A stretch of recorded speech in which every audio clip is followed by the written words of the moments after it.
Hey, what's up? This is Antonio. Welcome back to my channel, Who's Ready for Some Fighting Words. In this video, I want to talk about Devin the Dream Haney, and I want to talk about Liam Paro. Really quick, if you like the videos, please take the time, subscribe to the channel. It just takes one click. And if you could, also hit that thumbs up button. It does help. It shows love and it supports this channel. So let's talk about some things. So Eddie Hearn is trying to make a match for Liam Paro versus Devin the Dream Haney for the IBF title. What are my thoughts on this? So here's the thing. Let me start off with Devin Haney. Devin Haney lost horribly to Ryan Garcia when everybody thought that he was actually going to win to Ryan Garcia, and he lost horribly. However, Ryan Garcia was suspect. He was suspect with his system. He was suspect with his weight. He was suspect with, the people around him, and he was suspect with the advice that he was given prior to the actual fight. So, that being said, Devin Haney had everything removed, or, basically he's an undefeated fighter. I could get into it, but I don't want to. He's an undefeated fighter. On paper, he's an undefeated fighter. That fight never happened. However, just because on paper you're an undefeated fighter, it doesn't mean that you are an undefeated fighter physically and mentally. So I don't know what that did to him. I can make an argument for both, and I'm going to make an argument for both. So my argument for, like I just said, you could be an undefeated fighter, or you could just present yourself as an undefeated fighter. Because he was defeated, he would just have to be presenting himself as an undefeated fighter. Now, I don't know what that has done to him psychologically. There are some people, they lose and they're never the same. You have an Anthony Joshua who became, gun shy. And then you have people who are just, overall timid. They don't want to engage the way they once did. But you could have, an individual who, look at it, Derek Chisora. That dude fights like a madman, regardless of who's standing in front of him. And it's like a loss doesn't bother him, because it's more, it's about, I think that Derek Chisora, it's about competition, quite frankly. And rightfully so. I mean, I'm saying you can't take this to bed with you, can't take this home with you. But like most of us, when we go work our jobs, we tend to take our jobs home with us. And boxing is something that can haunt you for the rest of your life.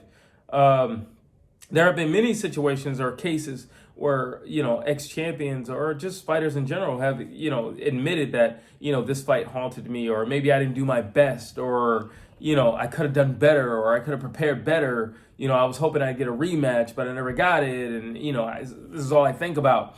And, I don't know what Devin Haney, I don't know, psychologically speaking, what Devin Haney we're going to see. As big as he's gotten, I don't know physically what Devin Haney we're going to see, because it doesn't look like he hit the gym after that. It looked like, he went to Blimpies. So I don't know what Devin Haney we're going to see, to be honest with you, not physically and not mentally. Now, I do understand. Now, let me speak on the other half of that, because I just mentioned that. Ryan Garcia cheated. 100% he cheated. And I don't want to get caught up with how much was in his system. It doesn't matter the degree in which he cheated. The fact of the matter is he cheated. So he cheated on the scale, and he cheated, with crap in his system. So he cheated. So should he look at himself like an undefeated fighter? Yeah, he should. Because that wasn't Ryan Garcia 100%.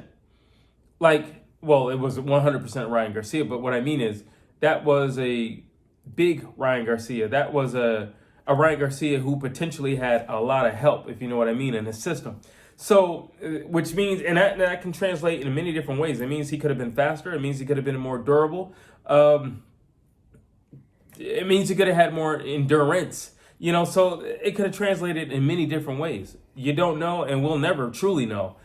But can Devin Haney walk into the ring and say, no, I'm an undefeated fighter? Can he walk into the gym and say, no, I'm an undefeated fighter? That was not fair. Absolutely. He has a strong case, so much of a strong case that they overturned the fight. So yeah, he's mentally, he should be an undefeated fighter. And I hope that's what they're drilling into him. That, hey, that wasn't real. That wasn't real. That was false. That didn't really happen. That was a bad dream. That was a nightmare. Now, that being said, you have Liam Paro, who took on the scariest guy in the division with no problem, and took him on in his backyard with no problem. Liam Paro is highly underrated, and I've been speaking, highly about him for a minute now, but he's highly underrated. And he was underrated during Matias, and there weren't many people saying he was going to beat Matias. This guy said it, though. Mark my words. I said it. I said he was going to beat Matias. I even said how he was going to beat Matias. Can Devin Haney beat Liam Paro? Here's my thoughts on Devin Haney versus Liam Paro. I think Liam Paro is he's a more aggressive version of Devin Haney. That's what I think. I think both of them lead off the jab. I think both of them have great footwork. I think Liam, listen, I just mentioned Devin Haney being, he is naturally big. Liam Paro is not a small guy. He's not physically a small guy. So Devin's size is not going to be an issue for Liam Paro. He's not a small guy himself. Liam Paro is naturally more aggressive than Devin Haney. And if the question is who's going to take a back step, it's more than likely going to be Devin Haney for two reasons. One, he doesn't hit as hard as Liam Paro. And the other reason is that's just not his nature. And whether anybody agrees with me or not in speaking of the Ryan Garcia situation, I do think there might be a bit of Devin Haney that's going to be a little timid in there, or at least initially. Now, I get it. Listen, now we're just talking in politics. We're talking about Eddie Hearn. Now we're just talking politics of boxing.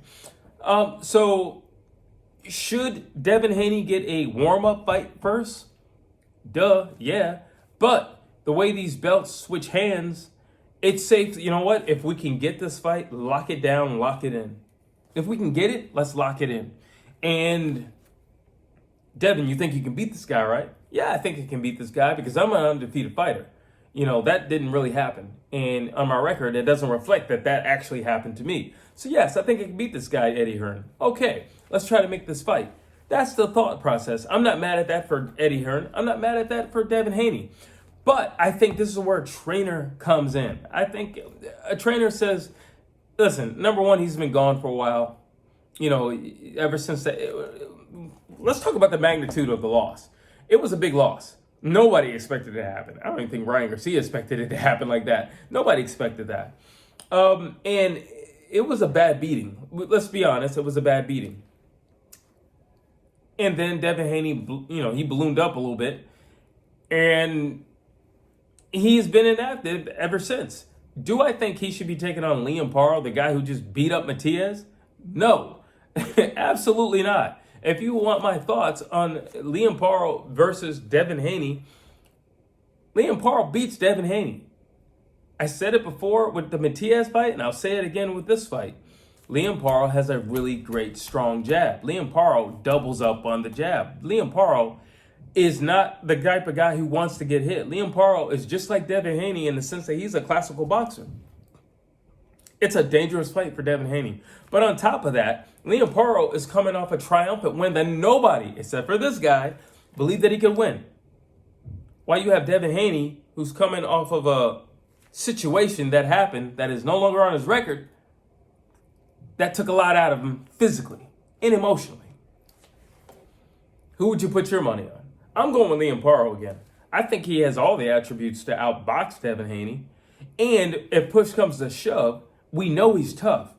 It wasn't like he was running from Matias. He stood his ground. He stood his ground in spots. But nonetheless, he stood his ground, especially towards the end of the fight. He stood his ground.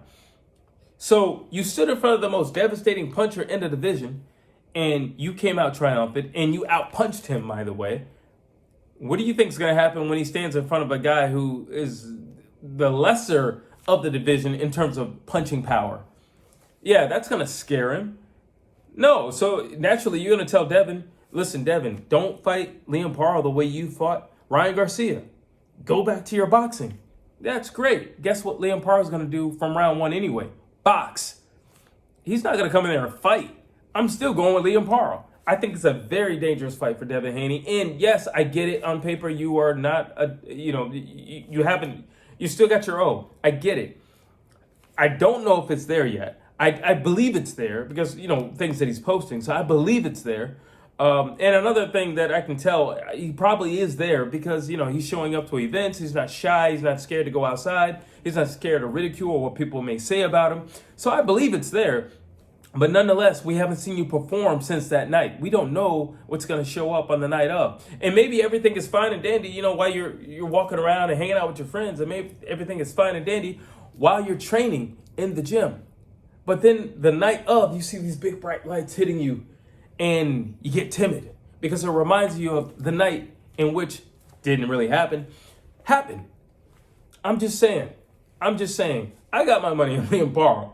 But I think it'd be a fun fight. I think it'd be a great fight. But if there's anybody who truly cares about Devin Haney, I would definitely say give him a tune-up fight. I get it. If you can get your hands on a belt, yeah, it makes sense. I totally get it. But I do think Devin Haney has a strong enough name and still a very credible fighter to where anybody would love to have his name on their resume.